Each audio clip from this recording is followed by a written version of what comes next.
عثمان ہے۔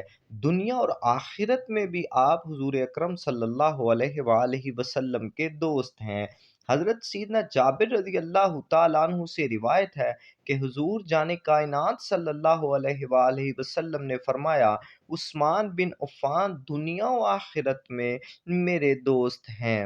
حضرت سیدنا ابن عمر رضی اللہ تعالیٰ عنہ سے روایت ہے کہ حضور جان جانا صلی اللہ علیہ وآلہ وسلم نے ایک فتنے کا ذکر کرتے ہوئے فرمایا، آپ صلی اللہ علیہ وآلہ وسلم نے فرمایا، میرا عثمان اس فتنے میں شہید ہوگا۔ بیت رضوان میں حضرت سیدنا انس رضی اللہ تعالیٰ عنہ سے روایت ہے کہ جب حضور اکرم صلی اللہ علیہ وآلہ وسلم نے مقام حدیبیہ میں بیت رضوان کا حکم دیا، اس وقت امیر المؤمنین سیدنا عثمان غنی ذو النورین حضور جانے جانا صلی اللہ علیہ وآلہ وسلم کے قاصد کی حیثیت سے مکہ معظمہ گئے ہوئے تھے۔ لوگوں نے حضور اکرم صلی اللہ علیہ وآلہ وسلم کے ہاتھ پر بیعت کی۔ جب سب لوگ بیعت کر چکے تو حضور جانے جانا صلی اللہ علیہ وآلہ وسلم نے فرمایا، عثمان اللہ اور اس کے رسول کے کام گئے ہوئے ہیں۔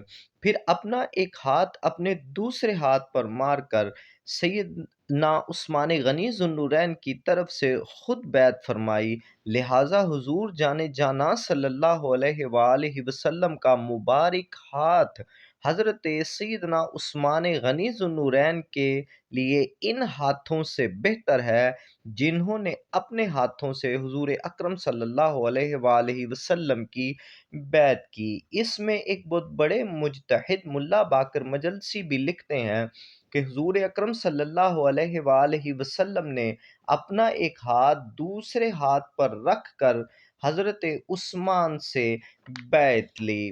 علامہ محب الدین طبری رحمۃ اللہ تعالی علیہ لکھتے ہیں کہ حضور اکرم صلی اللہ علیہ وآلہ وسلم نے حضرت سیدنا عثمان غنی ذو النورین کی طرف سے اپنے ہاتھ سے بیعت کی تو لوگوں نے کہا، ابو عبداللہ کو امن کے ساتھ بیت اللہ کا طواف کرنا مبارک ہو۔ حضور اکرم صلی اللہ علیہ وآلہ وسلم نے فرمایا، اگر وہ عرصہ دراز بھی مکہ میں ٹھہرے رہیں تب بھی وہ میرے بغیر طواف نہیں کریں گے۔ شیخ محقق شاہ عبدالحق محدث دہلوی رحمۃ اللہ تعالی علیہ فرماتے ہیں، حضور جانے جانا صلی اللہ علیہ وآلہ وسلم نے اپنے دست مبارک کو سیدنا عثمان غنی ذو النورین رضی اللہ تعالیٰ عنہ کا ہاتھ قرار دیا۔ یہ وہ فضیلت ہے جو امیر المؤمنین سیدنا عثمان غنی ذو النورین رضی اللہ تعالیٰ عنہ کے ساتھ خاص ہے، یعنی کہ اس فضیلت سے ان کے سوا اور کوئی دوسرا صحابی مشرف نہیں ہوا۔ حضور اکرم صلی اللہ علیہ وآلہ وسلم کا فرمان ہے، میری ساری امت میں سب سے زیادہ حیادار عثمان بن عفان ہیں۔ حضرت سیدنا حسن رضی اللہ تعالیٰ عنہ سے امیر المؤمنین سیدنا عثمان غنی ذو النورین رضی اللہ تعالیٰ عنہ اور ان کی شرم و حیا کی شدت بیان کرتے ہوئے آپ فرماتے ہیں، کسی کمرے میں ہوتے تو اس کا دروازہ اگر بند بھی ہوتا تب بھی نہانے کے لیے آپ کپڑے کبھی نہ اتارتے اور حیا کی وجہ سے کبھی کمر آپ سیدھی نہ فرماتے۔ سیدنا عثمان غنی ذو النورین رضی اللہ تعالی عنہ کی ذات مقدسہ وہ ہے کہ جن کو حضور اکرم صلی اللہ علیہ وآلہ وسلم نے پیشانی پر بوسہ دیا۔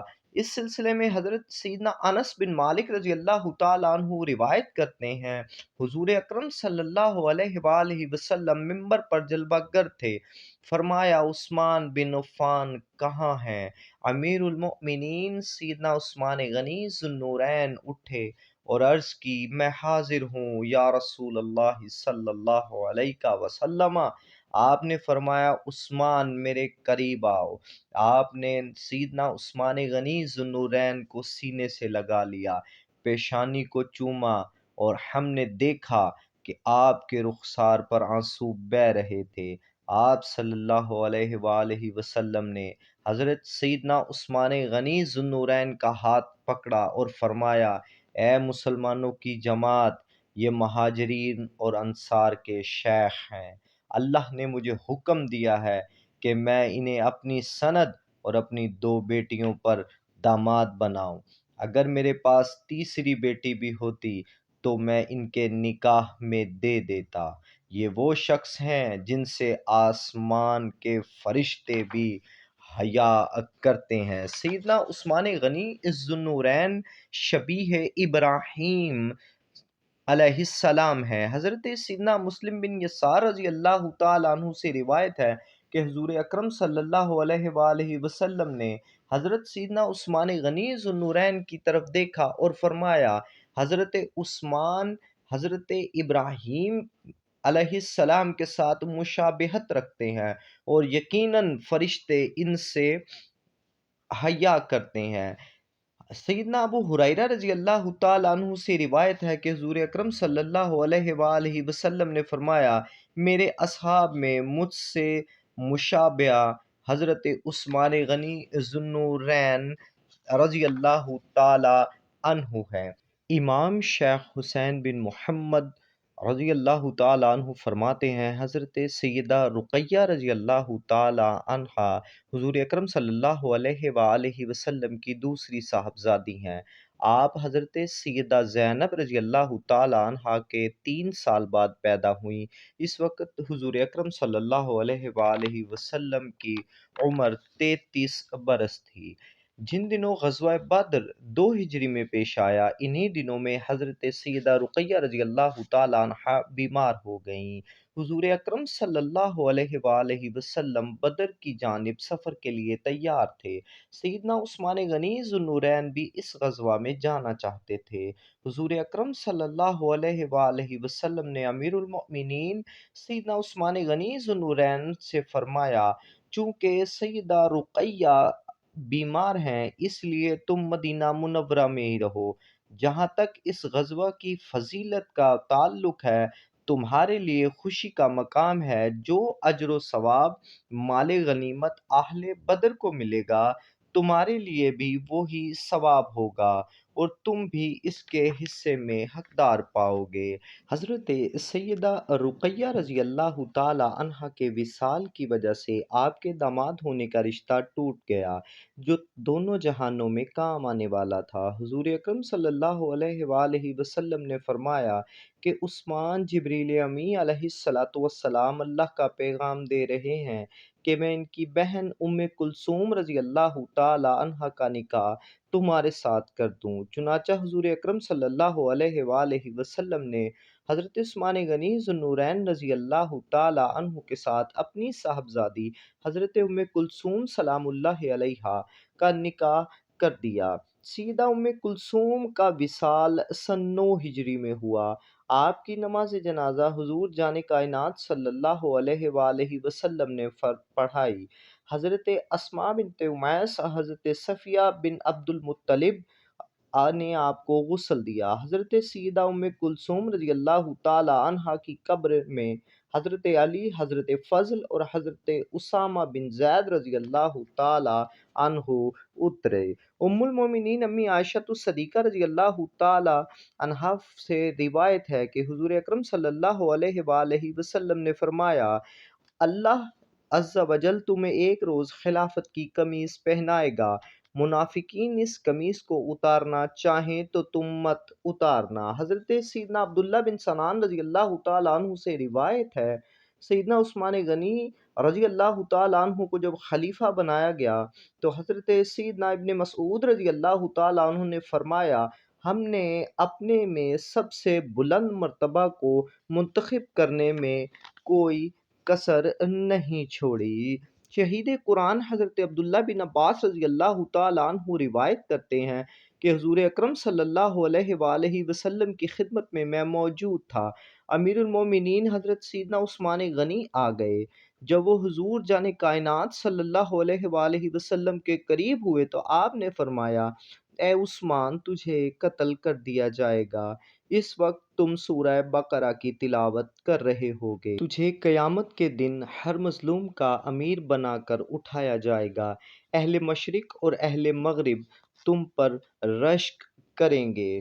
شہادت سیدنا عثمان غنی ذو النورین ابو بکر بن ابی شیبہ رحمۃ اللہ تعالیٰ علیہ لکھتے ہیں، حضرت عثمان بن عفان رضی اللہ تعالیٰ عنہ کی کنیت ابو عمر تھی، اور یہ بھی کہتے ہیں کہ ابو عبداللہ تھی۔ آپ کو 35 ہجری کو شہید کیا گیا۔ ابو نعیم رضی اللہ تعالیٰ عنہ بیان کرتے ہیں، حضرت سیدنا عثمان غنی رضی اللہ تعالیٰ عنہ 18 ذی الحج 35 ہجری جمعے کے دن شہید کیے گئے۔ آپ کی مدت خلافت 12 سال تھی۔ حضرت قتادہ رضی اللہ تعالیٰ عنہ بیان فرماتے ہیں کہ حضرت عثمان غنی رضی اللہ تعالیٰ عنہ کی عمر پاک 88 یا 90 سال تھی۔ حضرت قتادہ رضی اللہ تعالیٰ عنہ کا بیان ہے، وصیت کے مطابق سیدنا زبیر رضی اللہ تعالیٰ عنہ نے آپ کی نماز جنازہ پڑھائی۔ سیدنا عثمان غنی ذو النورین کے ذکر خیر کا دوسرا حصہ مکمل ہوا۔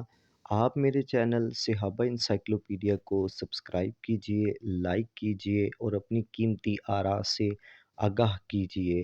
اگر مجھ سے کوئی غلطی ہوئی، میں اللہ کے حضور معافی کا طلبگار ہوں۔ السلام علیکم ورحمۃ اللہ وبرکاتہ۔